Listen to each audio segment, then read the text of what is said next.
All right, we're live, sort of, or if you're watching, we're sort of live. Episode 161, Jon Wolfe. You're in Texas. I'm in Texas, man. I'm in Austin, Texas. I'm on the rooftop of our place here close to downtown Austin, and looks like a really shitty rooftop. I'm chilling. This is my tequila bar. So I thought if we're going to talk about tequila today, I need to be hanging out at my bar, if that's all right with you guys. And it's Friday, so, you know. We actually just were in Austin for my bachelor party. Bachelor party, this guy right here, the big dog. Back in January, when the hell was that? And yeah, it's good to see that you survived. You're alive. You got, barely shooting guns and at a gun range, and then boozing and lots of boozing, and that was about it. Didn't go to Whataburger, which I still think about every damn day. But it sounds like you pretty much clicked everything off the list for Austin, Texas. You got booze, Whataburger, and shooting firearms. I think you're in good shape. How did you pick Austin? There's obviously a lot of great cities in Texas. Any reason you picked? Tons of people are moving to Austin, obviously, blowing up like Nashville is and some of these other cities in the country. Yeah. Why'd you pick Austin? Well, my career as a country singer, I've kind of been one of those guys that have, kind of created an independent career over the years.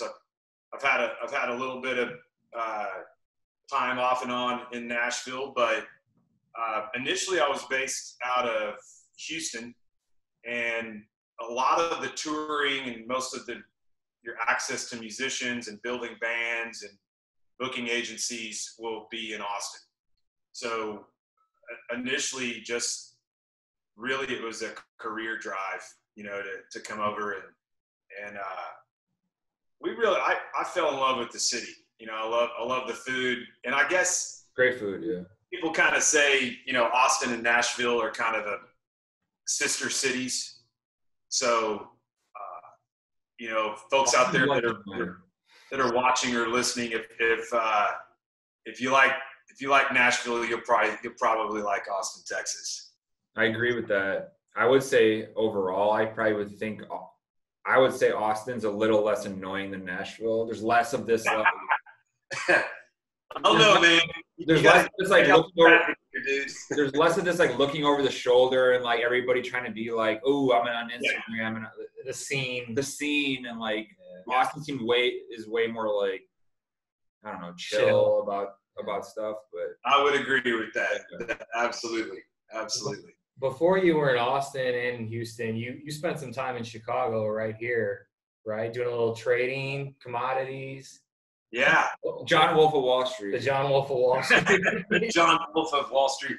Yeah, I grew up in Oklahoma, and I had a lot of interest as a kid. I was obviously as a teenager starting to sing, and sort of fell in love with country music.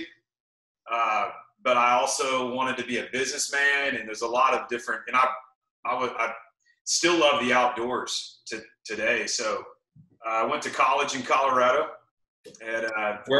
Colorado, and enjoyed the outdoors. And then when I graduated, British Petroleum hired me directly out of school to move to Chicago and work on their U.S. Oil Americas trading floor. So off I went to Chi-Town. I lived in Naperville. I don't know how. You were commuting, huh? Yeah. Well, actually, BP had moved a lot of their offices out to Naperville by the time I got there. Okay. So I didn't have much of a commute, but man, I love Chicago, and I was always taking the train in to go to a Cubs game.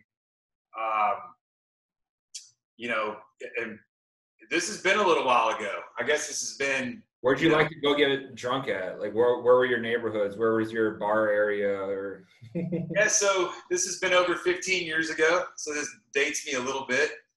But, of course. I moved here 12, so. Yeah, okay. We're like 31, 32, and we moved here when we were 18, 19. So we kind of know the neighborhoods and whatever. But I liked, of course, Naperville at the time was starting to have a lot of local bars pop up. We used to go to this place called Quigley's in Naperville that was an Irish pub that, of course, I worked with. Everybody I worked with was from the UK or somewhere overseas. So, and then, for me, like I always loved taking time and going down to Wrigleyville. I love all the bars in that area. There was another part of town I used to go to, and I can't think of the name of it now. River North? You seem like a River North, not in a bad way. I live in River North. Hey, I'll take, hey, River North. Yeah, that's where I used to go. I mean, there's a lot of you seem like a guy that, you have a good taste for booze, and there's a lot of cool restaurants and bars and stuff back then. I think River North was, right now we have a new, West Loop is now the big area with restaurants and stuff, but. And I remember there was a section there was some little area that I used to go to that was close to one of the universities downtown. Oh, okay. That might have been, I mean, it could be Lincoln Park, could be, we went to DePaul actually. So we were in Lincoln Park a lot. Okay. It was probably Lincoln Park. I remember being down there a fair amount as well. But man, Chicago's great, dude. And I actually just got off the phone with one of my good buddies. It's on his way into Chicago today. And, I need to take a trip back out there because it's been a while since I've been there. But I'm a big fan of Chi-Town. The only thing was I realized when the winter hit, the wind straight through my slacks going to work, and I was like, dude, I'm out. It's pretty bad. And you mentioned Colorado. I think I'm going to be moving out there because I think we both probably had enough of the Chicago winters. Yeah. Like if it's gonna snow, I want to be able to snowboard or something like that, or I gotta be able to do something. You can't just sit inside and drink yourself until you die.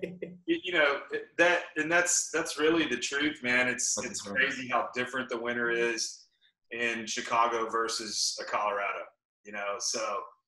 But I'm a fan of both of those places, and we have a great time here in Austin. So anytime you guys are in Austin, come and see me. Oh, and, I've got a tequila bar for you guys. We'll come back for sure for this. Yeah.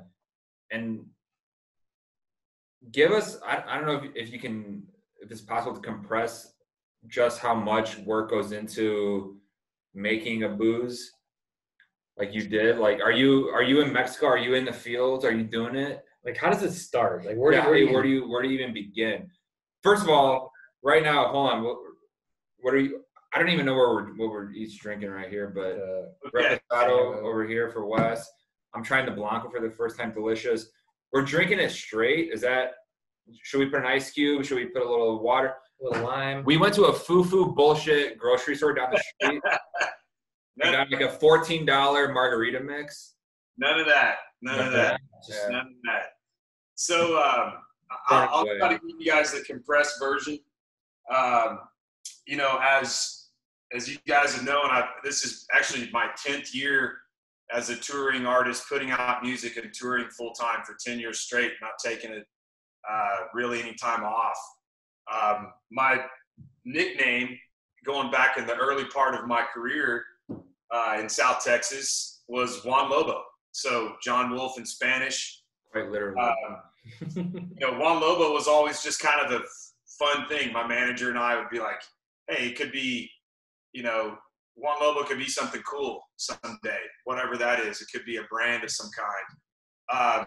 Over those years, I started learning more and more about 100% blue agave tequila. So folks out there that are watching this that may have a lot of questions about tequila, where I tell everybody to start, never buy any tequila that's not 100% blue agave. Okay. Don't buy Jose Cuervo.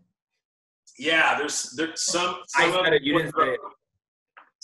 of the Cuervo brands are 100% blue agave. Some of them aren't, the lower end stuff. If it says made with agave, that's not 100% blue agave. Yeah, that's good to know because a lot of people don't know that. That's right, man. And that stuff that's not 100% blue agave, has additional sugars added, which is going to really make your life hell the next day. You don't gotta tell me twice. Dude, some of the worst memories from college were the Jose Cuervo nights, the plastic bottle vodka nights. Yeah, that's rough, dude. Old Schmidt or fucking yeah. So you want 100% blue agave tequila. There's no additional sugars or additives. This is the trend now. So tequila has had a bad name for years, and it's starting to get to where the statistics showing during quarantine is that all liquor sales were up 55% and tequila sales were up 75%.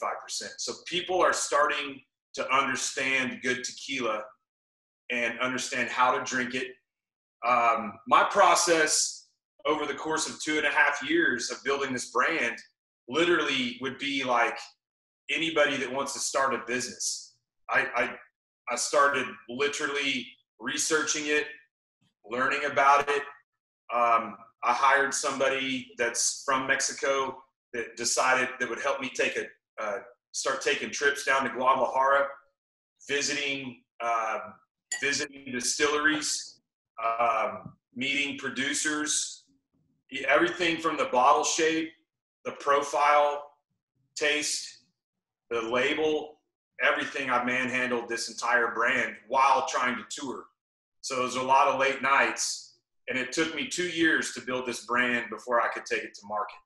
So if that helps understand, folks out there that are asking, how do you build a liquor brand? It's going to take a lot of work, quite a bit of money. It probably took me, close to, $350,000 just to get it, $400,000 just to get it to market. And this was money that I made, and I had a couple small investors. So the one thing about Juan Lobo Tequila that I want everybody to know is that this wasn't a big, group of a big company or conglomerate that put all the money up and slapped my name on it. I literally hoofed this brand from the very get-go. Bootstrapped it, yeah. Yeah. So we have all three expressions.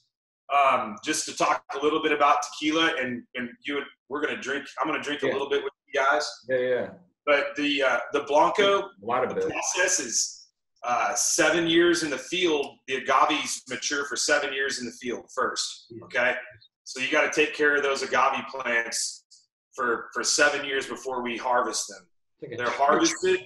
They're put into brick ovens to cook. And then once the cooking process is done, they go into a fermentation process, which is fermented with open tanks. And we ferment with champagne yeast. So our distillery is in Arandas, Mexico, which is about an hour and a half from Guadalajara. So we fly directly from Austin into Guadalajara, and then about an hour and a half out of Guadalajara, we'll be in Arandas, Mexico. Is that tequila country, or is there a specific part of Mexico where they make a lot of tequila, correct? Yeah, so legally, there's a part of Mexico that all tequila has to come from. So a lot of people ask me, hey, did you make this in your garage? Which would be really cool if that was the case. But you can't make agave distillates and call it tequila unless it comes from certain regions within the state of Jalisco in Mexico. Yeah. So it's got to be from that region. Tequila, Arandas, they're two different regions there that really the majority of all tequila comes from. Now, there are distillates like here in Austin, out in Driftwood. There's some folks that are making an agave distillate that's not from blue agave. It's called Sotol. So you can make stuff from agave plants. You just can't call it tequila. It's like bourbon, right? Mesh and Bone has one, right? That's a Sotol or whatever. It's pretty good. Yeah. So there's some exciting things there, and that whole marketplace is really cool. So I'm a big tequila fan. I wanted to start with tequila. I may venture into some other things down the road, but our process is very pure and natural. Like I said, brick ovens, open tank fermentation. We distill it twice in a copper pot still, and then that's what you end up with Blanco tequila. So our Blanco. If you're listening at home right now, when they're listening to this, drink with us because we're pretty toast. Before we came on here, Wes and I had how many? 4, 5, 6 drinks. We like a Negroni every now and then. Do you like Negronis? I love it. Like an old school Italian place for lunch. Had a couple of Negronis, and then a couple Heinekens, just because it's like, we feel like old men. Like, but we're gonna talk about tequila. Let's have. So then we came back here, and the dessert was tequila. Okay, perfect. Well, you guys are prime. We're ready, man. I need it. Yeah. So I know you guys have already drank a little bit of it, but I want to start with the Blanco. And typically, what I tell folks is when you're learning to taste tequila, it's kind of fun to go and get some flutes. If or you can do it in your you don't have balls. We don't have with the plastic cup. Who cares? It's glass. But glass. This tequila, what I tell a lot of people, the Juan Lobo tequila is a little more viscous than some of the other tequilas. It comes from how we harvest our agaves. So every little process, from the harvesting to the cooking to the fermentation, the distillation, little changes can affect the profile, okay? So what I typically tell people if they're tasting our tequila for the first time, I want them to pour it, but don't smell it initially. That's all I've been doing the last 30 seconds. Yeah, well, you're a pro, dude. It's all right. Well, no, to me, usually a smell means like, oh, I'm nervous. Right. Is that wrong? If I smell something and it tastes like, I'm like, oh shit, this smells like hand sanitizer. It's right. So knocking on your dick.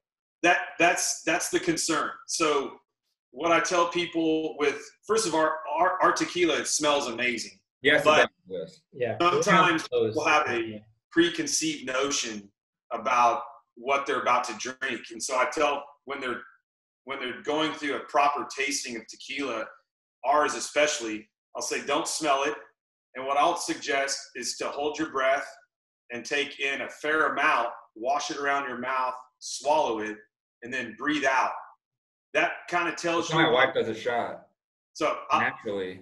So we can do this together, and then we'll talk about the tequila thereafter. So cheers, guys. Cheers.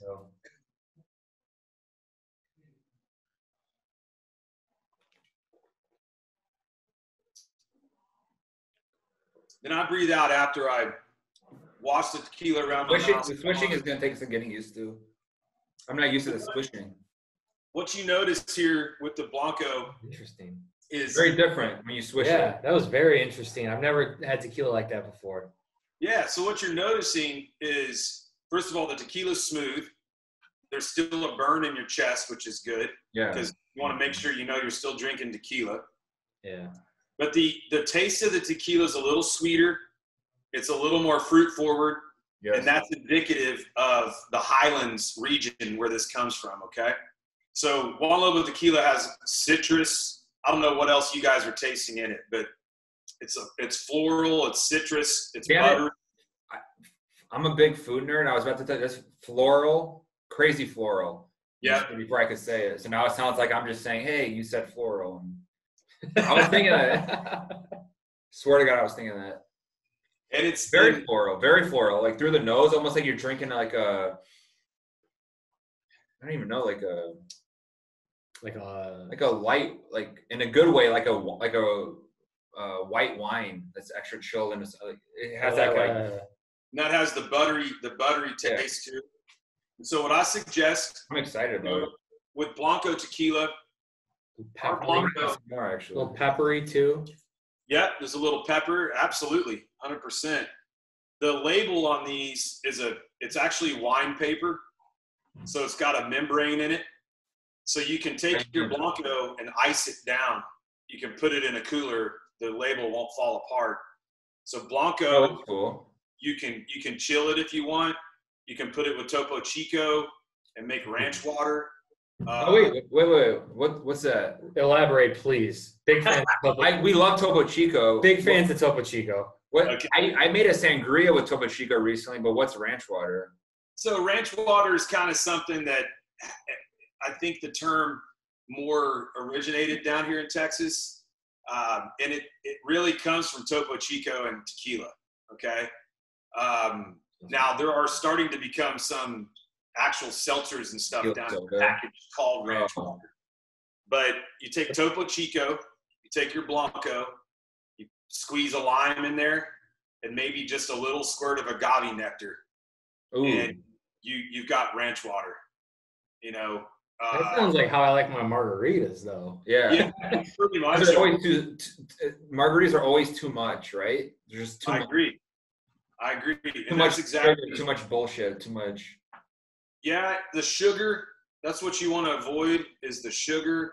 And the only thing I would do different with to take ranch water to a margarita is just add a little Cointreau to it.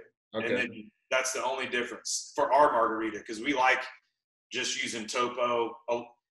Get for sweetener 100% blue agave nectar sweetener. Yeah, it's fantastic. So that's our Blanco. Topo, it has to be Topo Chico. Fuck San Pellegrino, right? I mean, yeah, pretty much. Yeah. I mean, right? You can't mix and match. I mean, it'll do it. Well, Perrier is a little more. Topo Chico is the most carbonated. That's why I like it the most. Perrier is second, and then San Pellegrino is like sometimes flat as fuck. So you try to buy that. You can also buy it in plastic bottles, and it's like, why the hell would you buy that in like a plastic bottle? Like right. If you watch Top Chef, these fuckers. Pellegrino is down your throat, dude, the entire time. Do you watch it? Yeah. They drink it. They're just like in the camera like this.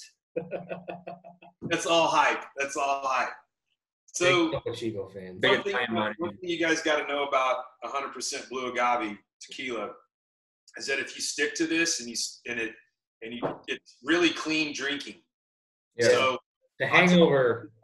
When I go down to our distillery, I'm drinking straight tequila like gallons every day, dude. And yeah, I mean, I'll eventually, well, not gallons, you'd be dead. No, for real. I drink a lot of it down there. Do you regurgitate it? How do you survive? No, I just drink it. And my man. But seriously, the next day, I don't feel bad if I've stuck to 100% blue agave tequila. Because again, you don't have a lot of sugars you're dealing with. So that's what I tell a lot of people. The other thing about 100% blue agave, this is something that some guys in the industry that I've met have claimed, that it's the only distillate that's not a depressant. So if you notice, and maybe you guys need to do this, and get back to me on this, but if you just drink straight tequila all night, 100% blue agave, you'll feel more energized, and it's more of an upper. Yes. Yes. The buzz is different. It's not Prosecco or it's not like bourbon where I just sulk in a corner and want to listen to some slow music and fucking cry. Yeah.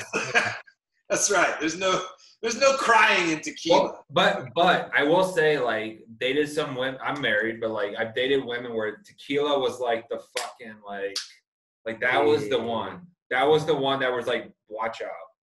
It might not have been the 100% blue agave. I mean, Joe Nichols has a song, "Tequila Makes Your Clothes Fall Off." Right? Yeah, that came from a real place. Yeah, he wasn't full of shit when he said that. No, that's a true story. 100%, man. So, what do you guys think so far? The I love this. You digging it? I love this. Yeah. Huge fan immediately, and I feel like we've been a couple of guys who've really kind of dug into the tequila world in the last year or two. Yeah. Like we become a little nerdy about it. Yeah, where I'll be like, I would tell you to your face if I didn't like it. And all right, I'm a fan. thank you guys. So the Blanco, again, makes great mixed drinks. You can drink it straight. I'm not a salt and lime guy, but again, you can also chill it with, if I were to choose one of the two, chill it and just have a little lime on the side. Have you seen, so a lot of people say like people do shots wrong, and that when they chase it with the lime, you should be chasing it with, what is it, an orange and like the tahini or something? You agree with that or no? You shouldn't chase it with anything, or? You can. And again, I'm kind of a purist all in all, so. More of a sipper. I'd just say.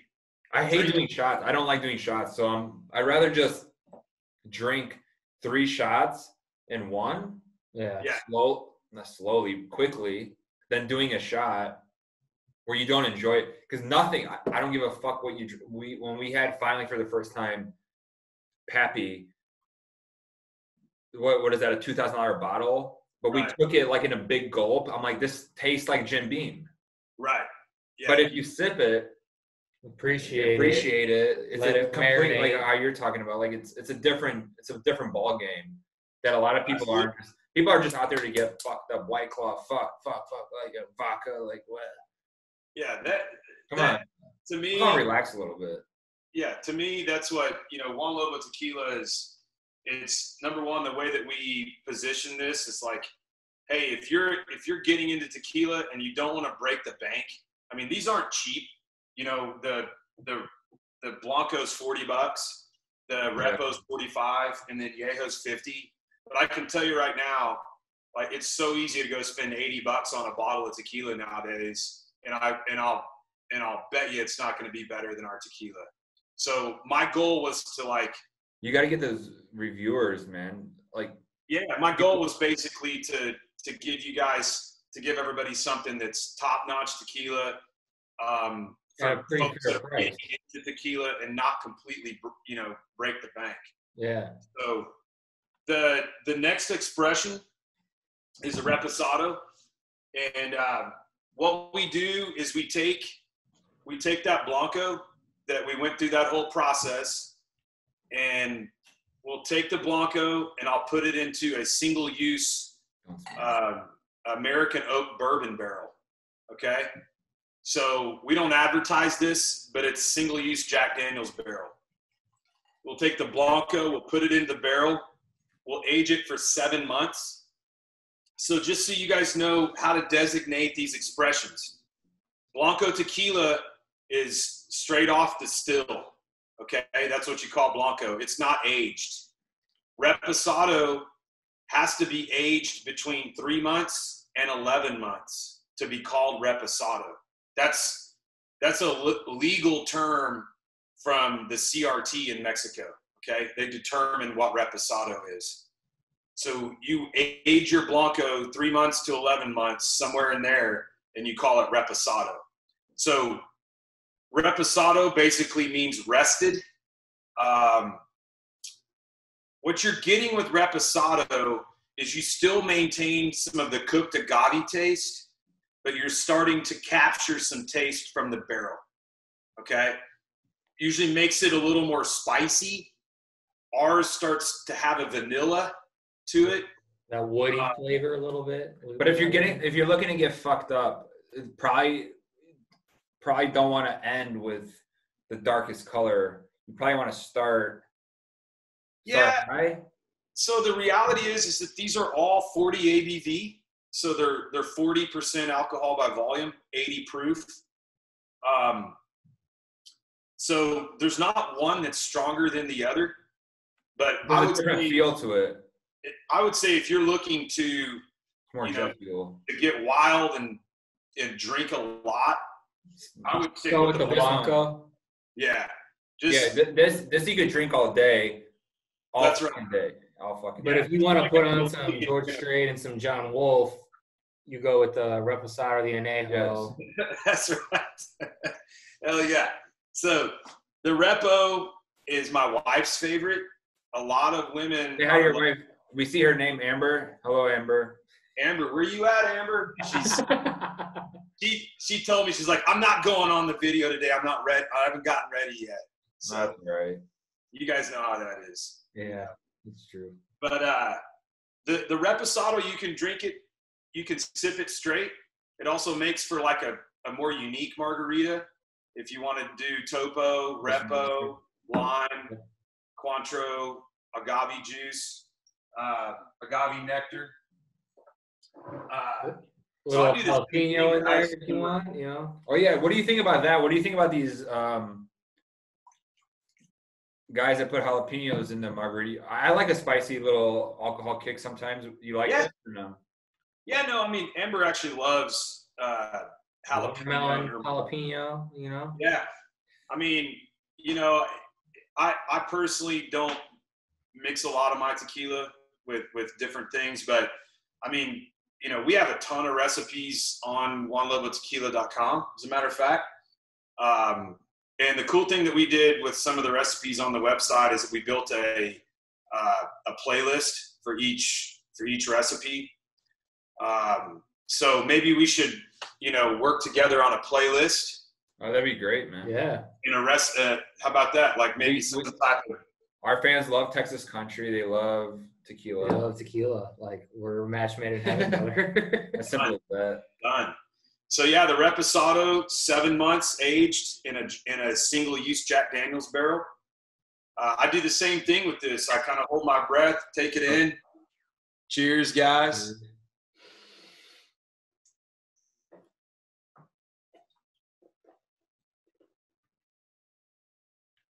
The swishing thing, I'm gonna have to get used to, because I grew up first generation. My parents are from Europe, so we made our own homemade whiskey and stuff made out of plums called Slivovitz from Eastern Europe. Nice. Rakia or whatever. Lethal stuff, man. Like, you're talking like 65% alcohol, and when you're a baby and you got a little teeth, or they put that all over you. You sleep for 3 days. I love it. So it's like that numbing quality, which I like when you swish it around, kind of takes me back to a little bit of that, like, hey, try this. I go to my grandma's house and they're in the backyard making shit, and you know, like, it's a good, but hold on, let me finish. The never was a hangover from that stuff. Yeah. Never was it. They gave us 3 gallons once when I lived with this guy when we were roommates back in college. 3 gallons, brought it home, homemade out of plums, beautiful stuff, clear, no hangover. All natural, like natural. Literally, your whole mouth was numb because it was so strong, and you get fucked up after 2 shots, but 0 hangover. But like the hangover, I think that's the thing. Like with really good tequila, you don't get the really hangover. Good, like the hangover. And when you hit the test. When you hit 30, you're like, I need something that I can drink, and I'm not going to die afterwards. And game changes, 30 guys. We all know that for sure. Good. Where'd you guys go to college at? DePaul University here in Chicago. Nice. Yeah. So we met there. Yeah. Yeah, we met there, and it was just like pure house parties. Like there wasn't really a frat Greek life here. Right. Like you walk down the street, heard music. Oh, they're having a party, and you just walk in the door and be like, hey. But nobody liked country. Nobody liked country back then. Yeah. So you mentioned Wrigleyville. We were when we met each other, we've said the story a bunch of times, but nobody in Chicago where we were like at DePaul listened to country music. Nobody. Yeah. It was right around the time that like Chicken Fried and that stuff started coming out, that people became more like, oh, okay, this is kind of catchy or whatever. And then Wrigleyville slowly started changing. Now, if you go to Wrigleyville, I don't know when the last time you went, there's 3 or 4 country bars on one block. Yeah. Now. Love it. Yeah. So they built that shit up so much where it's just like, you don't even know where you feel like you're in a different country now. Like when you go there, you're just like, I don't even know where I'm at. Hotels, walkways, parks, like. Is that close to Joe's? I mean, pretty close. Yeah, more or less. Yeah. Like you jump in an Uber, it's gonna be like 15-20 minutes, but yeah. Okay. Same part of town. Now there's another Joe's that's in Rosemont. Okay. Which is like a suburb that was more out there, like towards Naperville. right? Yeah. Okay. My sister lives in Barrington, so I'm trying to think of all this stuff. Yeah, I remember Barrington. Yeah. Well, we might need to stroll into town and. Are you kidding me? You might show us around sometime. Dude, like as soon as it looks like there's not gonna be baseball this year, but is there no baseball? Is it not gonna happen? I don't know. They can't if they do figure it out, I don't think it's gonna be to the point where we can have games in the stadiums. Yeah, it's gonna be all in like Florida or all in like. We're not going to Wrigley this summer. Like hurts my heart, dude. Hurts my heart. You're not going to. Are you a Rangers guy? I presume. Or are you a Astros fan? Yeah, I was a real quick. Don't worry. Fan up until the scandal that happened. Right. So I'm really disappointed in that organization, and it put a big black mark over their championship. So. Yeah, it's kind of a bummer because I felt like I was rooted for them too. As like a guy, I was a Cubs fan. Obviously, we won the World Series a couple years ago, and it was great. Yeah. But like, you always kind of rooted for the Astros too because they were like, all right, they're these like scrappy ball team. They kind of, they got guys like Jose Correa and like, it just was like one of those things where you're like, all right, I like these guys. They play like baseball, real baseball. And then you're like, oh, well, maybe they cheated a lot, like a real lot. And you're like, it kind of was a bummer. But I think, that's why I like the Astros too, because they weren't necessarily – they didn't always have the big money. Yeah. And they weren't necessarily like a team that was, I guess, like put together that way. And so these dudes were like ball players. And they came in and went for it. And then to find out that they, kind of, pushed the limits, I guess you could say, or cheated, it kind of sucks. They cheated, man. Come on. Astros? All right. I'm being nice, man. I'm trying to be political here. Astros? There's no political correctness in this podcast. Okay, all right. Yeah, the Astros. So how you guys doing with the repo, man? He's an Astros fan. Oh, yeah. What were we trying here? So we guys, how are we doing on the Reposado? I love it. Fantastic. So this is the one I prefer almost more. The Añejo? Well, yeah, actually now I'm confused. Well, the Añejo is the closest thing to like a bourbon. Yes, right? It's like a scotch or a bourbon or something like that, right? Yeah. Age the longest, right? Añejo means old, correct? Right? Older? Yeah, so let's talk about it real quick. The Añejo is kind of typically a tequila company sells the least amount of Añejo across. Most tequila companies will sell more Blanco than anything, than Repo, than Añejo. But there's something special about my Añejo in that, first of all, I'm a dreamer about certain things. So I'm a guy. I look at certain types of watches or cars or trucks or something I want somewhere down the road if I ever make any money. And I like the Rolex, the black and gold Rolex Daytona watch. I've always thought that's like the coolest watch. So I wanted my label to look and feel like a black and gold Rolex Daytona. So that's why I went with all black and gold foil and the white labeling for the Añejo. The other thing about my Añejo is that I've got a lot of bourbon drinking buddies. Including one of my best friends lives in Tulsa. He was the house photographer for Kane's Ballroom. He's a bourbon collector. He was not into tequila.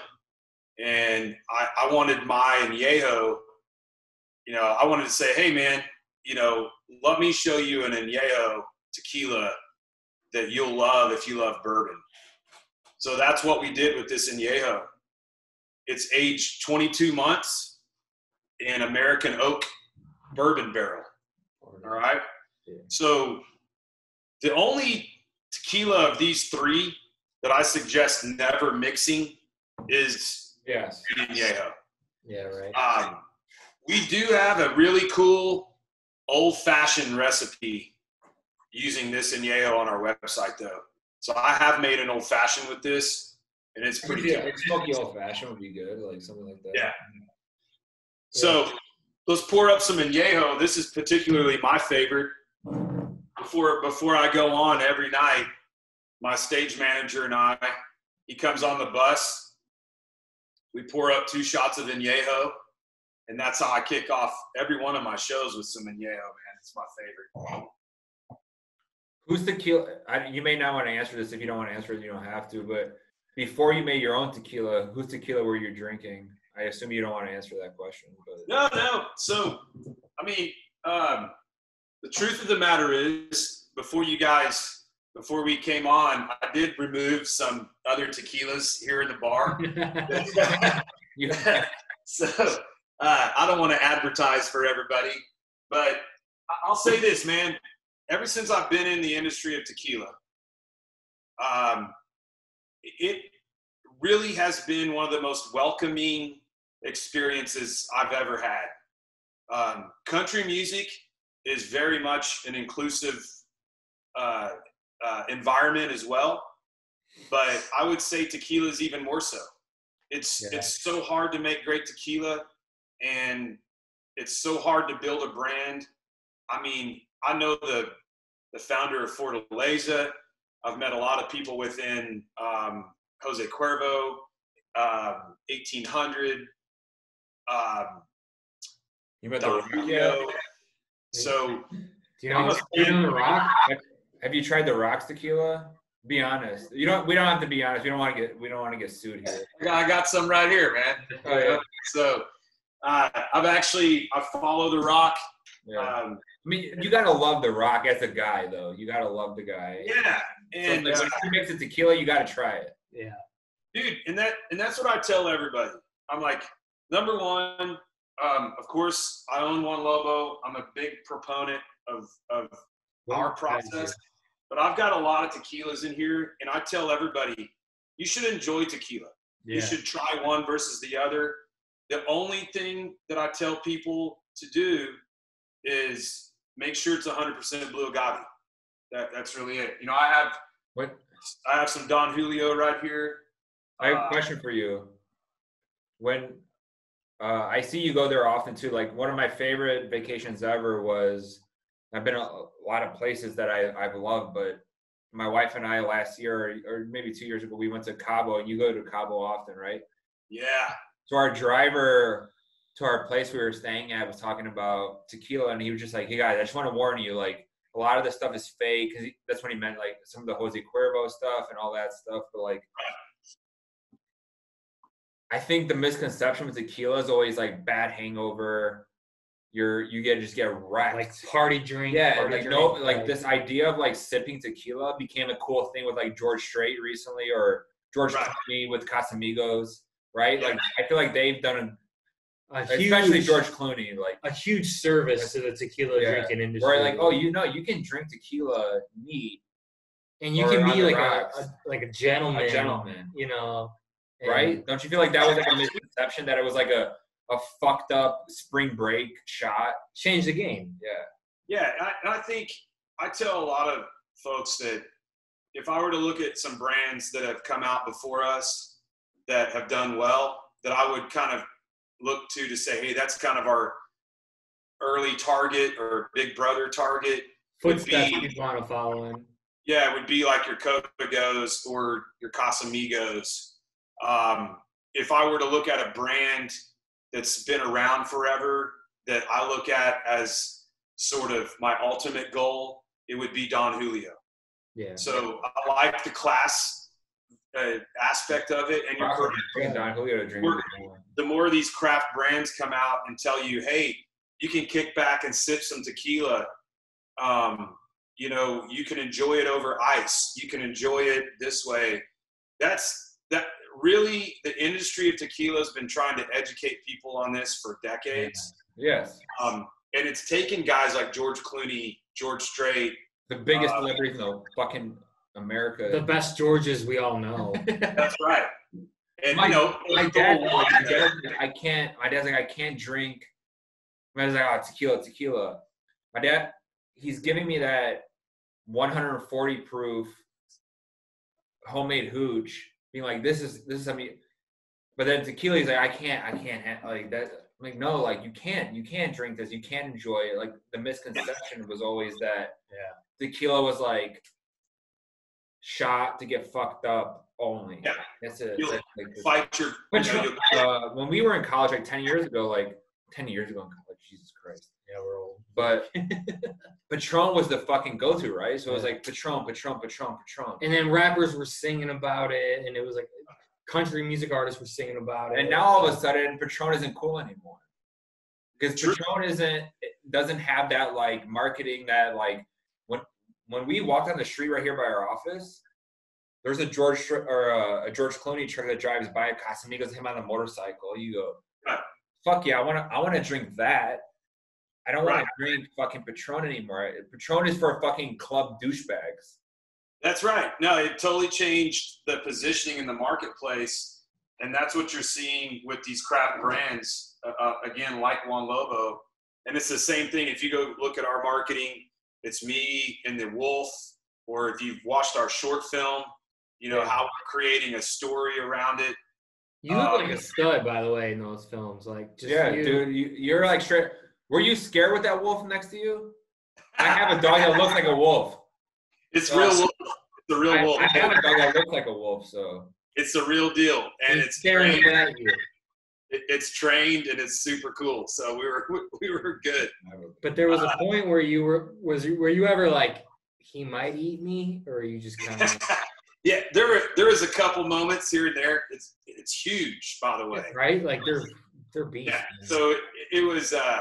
But that's kind of how we wanted to start creating the personality and the brand of Juan Lobo. And the short film that we shot, that took us over the course of 2 years, and there's a lot involved in that. We just launched the short film, and I think we've had well over 2 million views just in the past couple months. So many people are starting to learn about Juan Lobo, the story behind it. We wanted to give people something more than just like, oh, hey, try this tequila. There is a story behind this entire brand. So the añejo, dude, let's drink a sip or two. Sure, I do the same thing. I kind of take it in, hold my breath, swish it around. It tells you a lot about the profile. After this, I want to hear about the drunkest you've ever gotten on your own tequila. My wife right now, I just had a kid. My face is, I can barely feel my face, and I got to go home after this and pretend I'm Sure.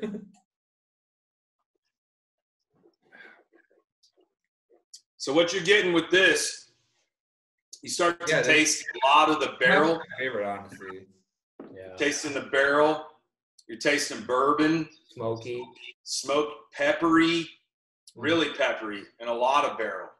It's not real smoky, so it depends on if somebody's had mezcal, that's super smoky. Yeah. You get a little bit of it here, but it's not overwhelming. Caramel, vanilla. Again, if you like bourbon and you haven't been introduced to tequila, this is a great way to get into tequila right here. It's great with a cigar. It's great over ice. Let's be honest, it's great. It's great with a little bit of weed. You smoke. I'm a proponent. So if you want to cannabis, it's legal here now. It's legal in Illinois, so. It is. All right. I'll take a nice big couple hits. Wife is sleeping with the baby. Pour it to, You got it down. Pouring this, beautiful. Yeah. That's all you need, man. I agree. This is. That's not life. What's life worth living? Like, what are we talking about? A country boy's life worth living. Country boy's life well lived. That's right, dude. And to me, this has been my favorite expression overall. Some people ask me that, like, what's your favorite? And I drink all three of them. But all day long. on a personal level. All day long, you drink all three of them. It's just dude. I'll start off with Blanco. I'll do some Repo, and then end up with a Yale. You feel like because I feel like if I owned a tequila company, I would probably find myself in a weird position at one point of maybe drinking problems too much with alcoholism. Like, so how? I'm not gonna lie. Your forearms are looking good. Your forearms looking good. You're working out. I mean, I lost 5 pounds during quarantine from not lifting weights. I gained 10. I'm 15. I've gained 15. I'm just now trying to work it off. Gained 15 working out? No, I drinking. You look pretty fucking jacked, man.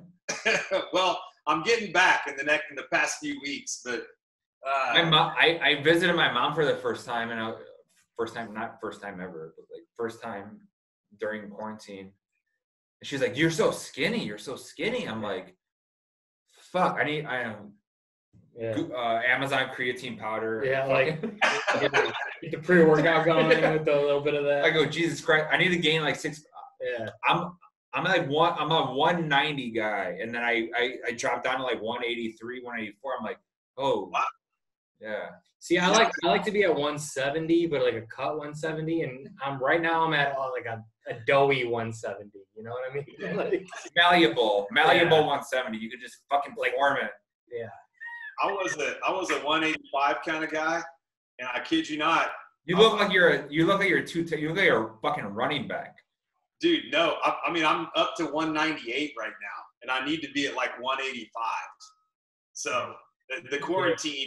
You and me both. You look like a baseball player, honestly. You look like a left fielder for the fucking San Diego Padres. Hey, my wife's a great cook, and I've drank like 60 days straight. So we're trying. Next time we're in Austin, we're gonna come hang out with you, man. I swear to God. Come on, man. We're ready. Come to the house. Real quick though, before we wrap up, we got a few minutes left. What's going on with the music? Like, what do you got going on? The live album was killer.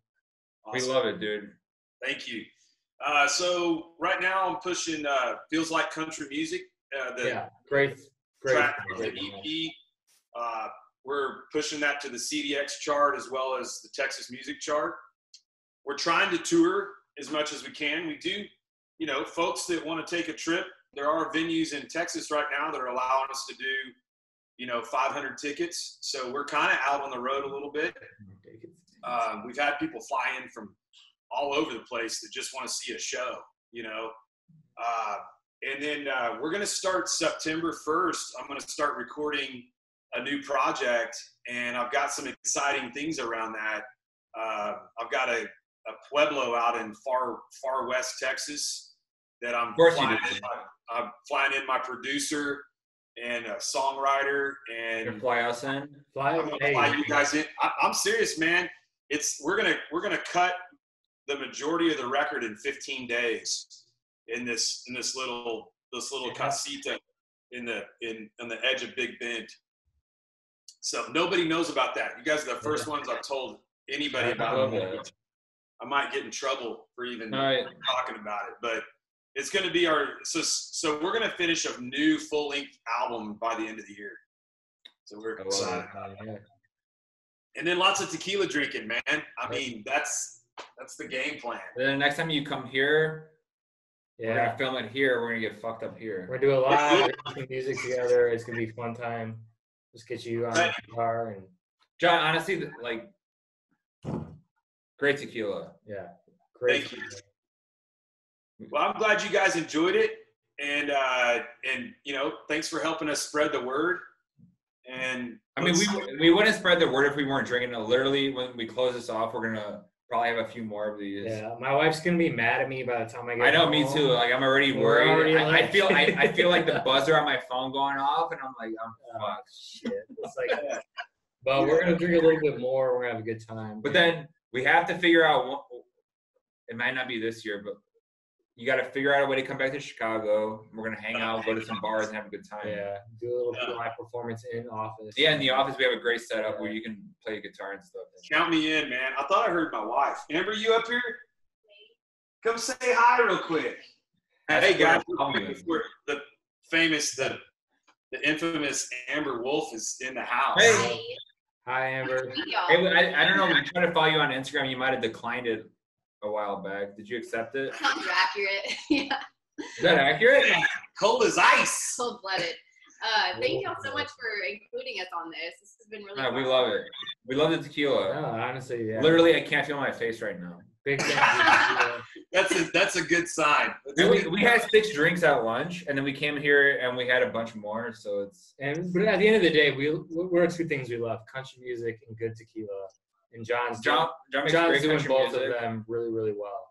And thank you guys. Well, send another request because that's cold as ice. Cold as ice, Charlie Murphy. Yeah. We'll send you guys some shirts too. Yeah. We love that. If you have any Juan Lobo swag, send it to our way. We're gonna send you guys a box of stuff, and even if you all want to do a giveaway, I gotta start drinking tequila from a fucking champagne glass. Yeah, I mean, how baller is that? Which one did y'all like the most? I don't know. I might get punched in the face if I try to do that. I think the Anejo was probably the one where we were like, the Anejo is probably the best. But they're all great. I don't want to talk shit about somebody famous that released a tequila recently, but this is really good. Yeah, I think this is some of the best stuff we've had. Yeah, absolutely. I appreciate that, guys. Get you a champagne glass, bro. Be like Jon Wolfe. Be like Juan Lobo.